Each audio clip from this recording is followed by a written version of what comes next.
पद्धतीने इथे पांडवकालीन बारवेचा विषय याच्या अगोदरचा एक विषय होता.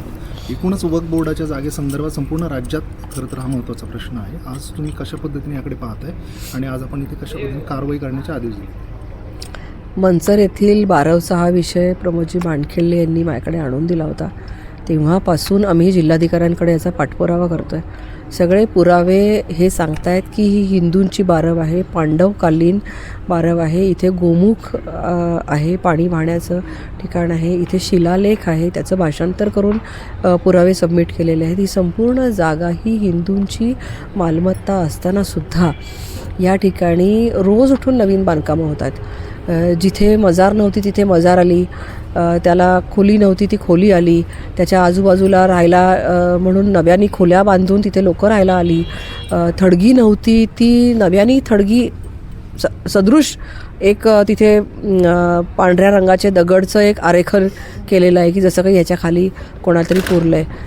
2 महिन्यापूर्वी ती जागा सर्वे केली होती. तहसीलदार आले होते, प्रांत आले होते, त्यांनी ती सगळी जागा तपासलेली आहे. जिल्हाधिकाऱ्यांनी त्याच्यावर आदेश केलेले आहेत. त्या जागेवर शासकीय मालमत्ता असल्याचा सातबाऱ्यावर नावं लागलेली आहेत शासनाची. पुन्हा एकदा असं असूनसुद्धा इथे काय चाललं आहे, हे आंधळं दळते आणि कुत्रपीठ खाते हा प्रकार इथे चाललेला आहे. हिंदूंची जागा अशा रीतीने देशभरामध्ये वक्फ म्हणून घोषित केलं जातं आहे.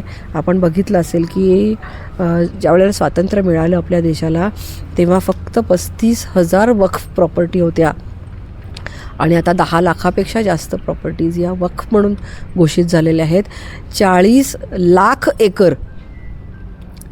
लाख एकर जागा ही वक्फ म्हणून घोषित केलेली आहे की ज्या जागेचे कुठल्याही प्रकारचे डॉक्युमेंट्स हे कोणीही देऊ शकत नाही. मी राज्यसभेमध्ये सुद्धा ह्याचे पुरावे दिले होते की वामसी पोल्टरवल जी वक्फ म्हणून जागा दाखवली जाते, कुठेही देणाऱ्याचं नाव नसतं, घेणाऱ्याचं नाव नसतं, एकर शून्य लिहिलेला असतो. ही जागा तारीख नोंदवलेली नसते. अशा रीतीने रजिस्ट्रेशन होतं कसं? शासकीय रजिस्ट्रेशन अशा प्रकारे कसं होईल? कुठल्याही व्यक्तींनी स्वकष्टार्जित पैशातून खरेदी केलेल्या मालमत्ता जेव्हा त्यांच्या मुलांना द्यायच्या असतात त्याचंसुद्धा आपण गिफ्ट डीड किंवा रजिस्टर डॉक्युमेंट करतो. मग स्वतःच्या सख्ख्या मुलांना जेव्हा वारसा हक्काच्या जागा द्यायच्या असतात त्यालाही आपण रजिस्ट्रेशन करतो. तर इथे रजिस्ट्रेशन का केलं जात नाही? का पुरावे दिले जात नाहीत? का पुरावे मागितले जात नाहीत? पुरावे नसलेल्या जागांवर का कारवाई केली जात नाही? हे सगळे मुद्दे उपस्थित होतात. तसाच हा एक मुद्दा आहे.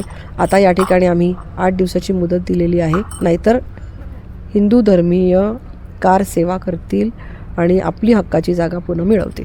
आत्ता आपण पाहिलं की तुम्ही तिथे रंग देण्याचा प्रयत्न केला, हिंदूंचा फोटो लावण्याचा प्रयत्न केला, तुम्हाला तिथं अडवणूक केली गेली. का अशा पद्धतीने अडवणूक झाली आणि तिथे जर असं अतिक्रमण होत असेल तर आता अजून किती दिवस वाट पाहणार?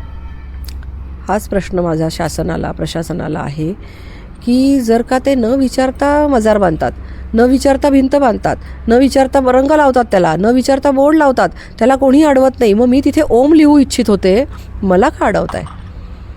ही आमची हक्काची जागा आहे, याचे लाखो पुरावे आम्ही तुम्हाला देऊ.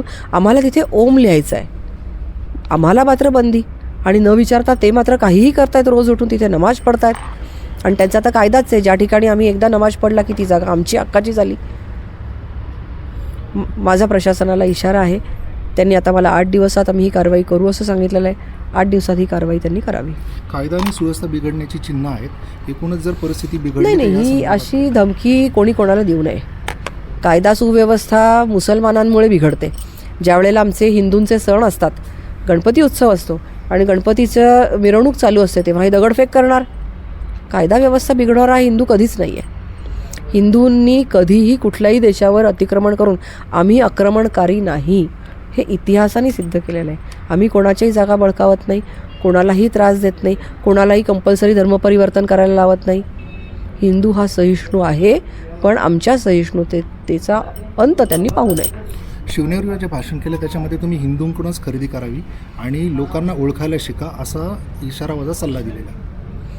माझं स्पष्ट म्हणणं आहे की बांगलादेशामधून आलेले रोहिंग्या या ठिकाणी ज्यांना आधार कार्डसुद्धा नसतं किंवा आधार कार्ड बांगलादेशामधून बंगाली भाषेतलं असतं त्याच्यावर तारखा या रिसेंट असतात.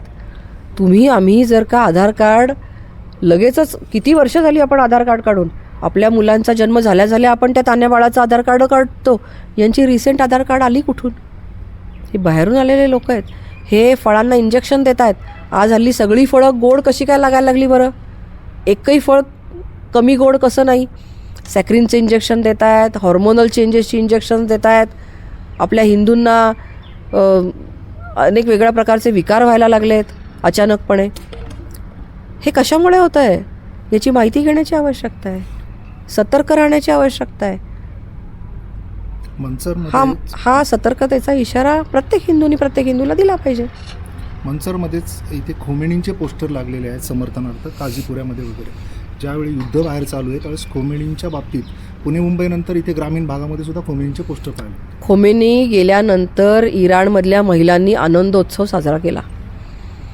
ज्या खोमेनींनी कट्टरतावादाचा कळस गाठला, त्यांच्या स्वतःच्या देशामध्ये त्या महिलांनी त्यांच्या मृत्यूनंतर आनंद साजरा केला.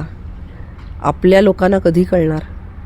भारतामधल्या मुस्लिम दार्जिण्या अशा काही पक्षाच्या नेत्यांना हे कळत नाही आहे. त्यांच्या पक्षाचे नेतेच इराणवरून आणखीन कशावरून तरी गळे काढतायत, रडतायत. त्यांनाच हे कळत नाही. त्यामुळे त्यांच्या इथे चेल्याचपाट्यांना ते कळत नाही आहे.